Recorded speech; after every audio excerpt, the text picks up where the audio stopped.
سے محبت کیوں کی جاتی ہے؟ علامہ ڈاکٹر اقبال لکھتے ہیں انسان کی فطرت میں ہوتا ہے، انسان کی فطرت میں ہوتا ہے کہ وہ خوبصورتی کی طرف مائل ہوتا ہے۔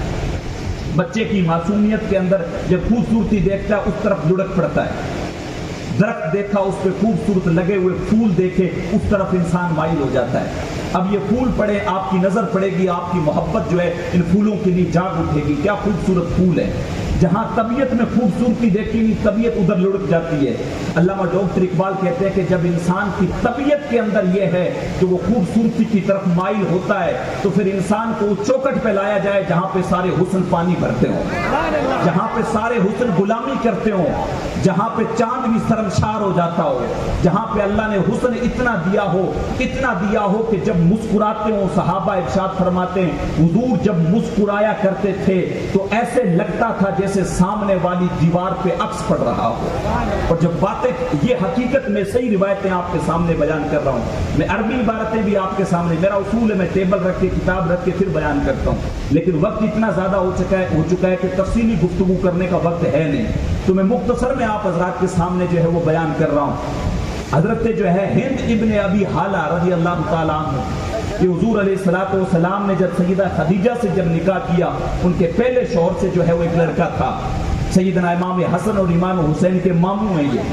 یہ حضور علیہ ان کی نظر ایسی تھی کہ جب کسی چیز کو دیکھتے تھے تو صرف ظاہری اعتبار سے نہیں دیکھتے تھے بلکہ باطنی اعتبار سے بھی اس کا مطالعہ کرتے تھے۔ تو حضور کا حسن انہوں نے دیکھ رکھا تھا۔ بات ضمناً آ گئی تو عرض کرتا چلوں، اللہ نے اپنے جتنے بھی انبیاء کرام کو دنیا کے اندر مبعوث کیا ہے ان کو ظاہری حسن بھی عطا کیا، ان کو باطنی حسن بھی عطا کیا ہے۔ اللہ کا کوئی ایسا پیغمبر نہیں گزرا ہے کہ جو لولا یا لنگڑا یا کانا ہو۔ اللہ نے ہر ایک عیب سے اپنے انبیاء کو پاک رکھا ہے، کیونکہ انسان ظاہری حسن کی طرف بھی جو ہے وہ مرغوب ہوتا ہے اور ظاہری حسن کی طرف انسان جو ہے وہ مائل ہوتا ہے۔ تو علامہ ڈاکٹر اقبال کہتے ہیں کہ حسن کا جب معاملہ یہ ہے کہ انسان حسن کی طرف لڑکتا ہے تو پھر کیوں نہ جو ہے انسان کو حضور کی چوکھٹ پہ لا کے کھڑا کر دیا جائے۔ آج لوگ شکایت کرتے ہیں حضرت بچے بڑے نافرمان ہو گئے، بچے بات مانتے نہیں ہیں، کریں کیا؟ ان کی طبیعتوں کے اندر سختی آ گئی ہے۔ ابھی حافظ صاحب قبلہ ارشاد فرما رہے تھے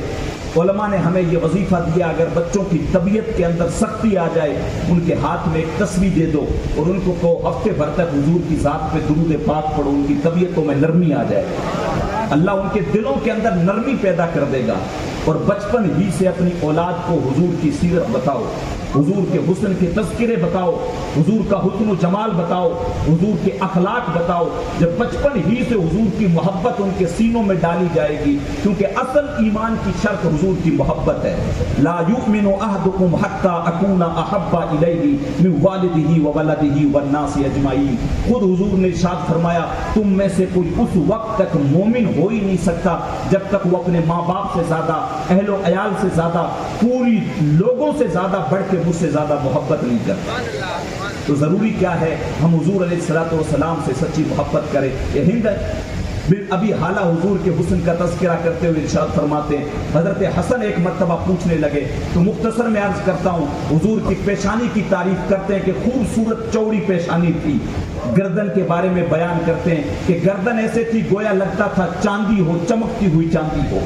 آنکھیں ایسی تھیں صاف و شفاف بڑی آنکھیں، اندر جو کالا حصہ ہوتا ہے وہ ایک دم سیاہ کالا، جو سفید حصہ ہوتا ہے ایک دم سفید۔ اور حضور علیہ السلام جب چلتے تھے تو ایسے لگتا تھا اونچائی سے ڈھلان کی طرف آ رہے ہیں، جب قدم اٹھاتے تھے مضبوطی کے ساتھ قدم رکھتے تھے، مضبوطی کے ساتھ قدم اٹھاتے تھے، گھسیٹ کے پاؤں نہیں چلتے تھے۔ حضور علیہ السلام کے ایک ایک پہلو کو بیان کر رہی ہیں، کہا اللہ نے اتنا حسن دیا